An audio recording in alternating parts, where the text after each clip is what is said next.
Hello everyone, welcome to my Incredible Chess channel. Today I'm going to continue with our Incredible Chess Classic series, and I have decided to show you an incredible game played by none other than Mikhail Tal. Well, in this game, Tal played amazing chess, and this game is actually famous for his queen sacrifice. So wait for it.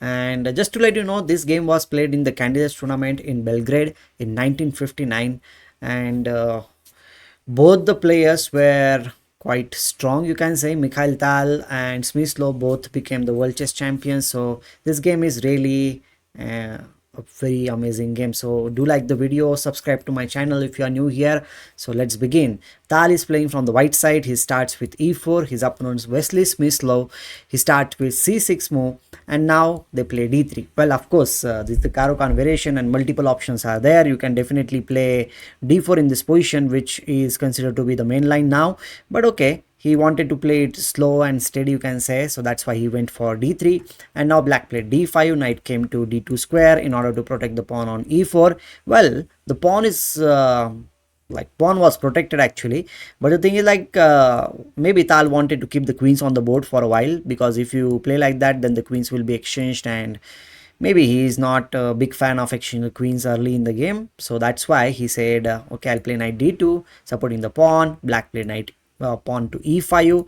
He is having pretty good center, you can say. Tal continues with development. Knight f3 was played, knight to d7, because the pawn on e5 was under attack, so he supports the pawn. And now Tal says like, okay, I need to open up the game. I cannot continue playing like this, like very cramped position. So he plays d4, trying to open up the game. Smyslov in this position captures on e4, knight captures e4, e captures d4, and now queen captures d4. So Tal's pieces are coming in the game. He is having good control in the center of the board. Now black in this position plays knight g f6. He gets the bishop out on g5, pinning the knight on f6 square. Well, fair enough. Black plays bishop e7, trying to unpin the knight, and now it's time to get the rook in the game. But Tal is not going to play just to rook to d1 and saying like, okay, I got the rook in the game. He just simply long castled and got the rook in the game. By playing like this, his king is also heading towards the b1. Maybe you can say like, if in future black attacks on it, then it will be having a very safe zone on b1. And right now in this position, the rook is very well placed on d1 square. Well, fair enough. We'll go further. Black castles in the position, and now he plays knight to d6. Well, just to let you know, here in this position, if you play any other move, let's suppose you play bishop to c4, it will be a huge mistake. It looks like a very natural move, right? You are just opening up the game, you are bringing a new piece in the game, but the problem is now knight captures e4 is a very good move, and if you capture on e4, bishop captures g5, white will be losing the piece because of this capture. And if you play bishop captures e7, then simple queen captures e7, and queen will be supporting the knight on f5 square. Well, you can say like this will be played and the knight will be in trouble. I agree with you, I completely agree with you, but still I will say like black is having a great position. Well, that's why bishop c4 is not advised. So here in this position, he simply moves the knight to d6 square, and he asks Smyslov that if you want to capture the knight, you can go for it. But Smyslov said like, okay, no, I will play queen to a5, which was interesting move, but maybe he could have played queen to b6 in order to exchange the queens, because once you exchange the queens, the attack which is building up in this position from white side will be reduced. Okay, because it is quite common idea. When your opponent is the one who is on the offensive side, you need to reduce piece, especially if you can exchange your opponent's queen, then it will be a very good idea. So queen b6 according to me was a very good option, but he plays queen a5 going for the a2 pawn, you can say. Tal says like, okay, I'll play bishop c4 supporting the pawn, and now he plays b5. Now Smyslov might be expecting Tal that he will go back on b3 square, and it will be like he'll continue with his play, but Tal comes up with a very interesting idea. Here he plays the move bishop to d2, attacking the queen, and now all the equilibrium which was there on the board, you can say, it is now going to be disturbed.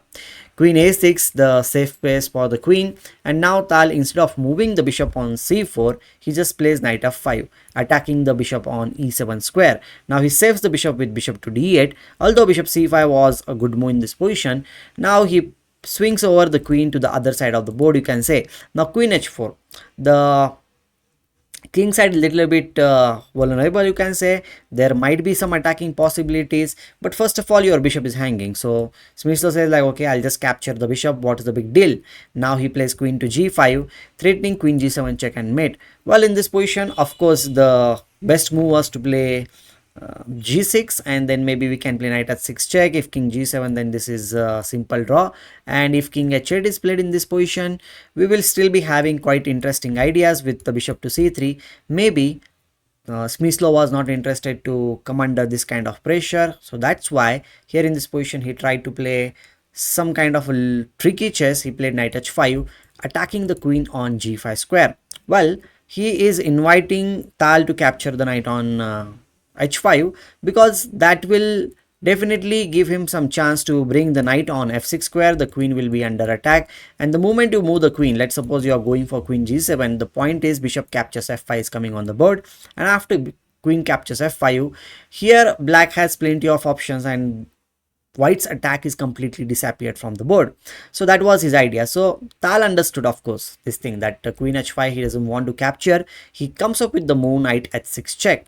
Now you cannot capture because there is a pin in this position. King h8 was played, and now here in this position he captures on h5. The point is now he is threatening knight captures f7 check, and Smyslov goes for queen to a2.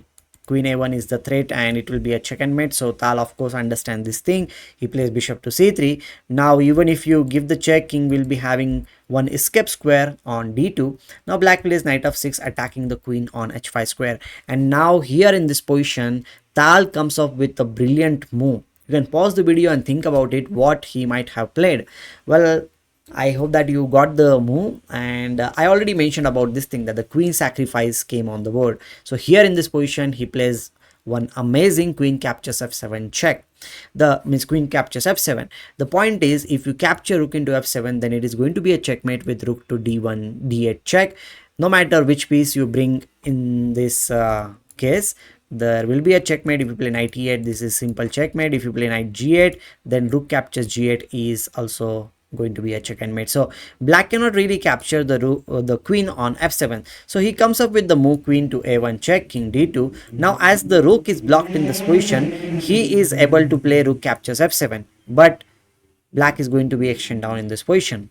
So he plays knight f7 check, king comes to g8 square, and now he calmly captures the queen on a1. Now it is quite over. He plays some moves further. Knight f7, king captures f7, then knight to e5 check, king e6, knight captures c6. So white has got one pawn plus his exchange up.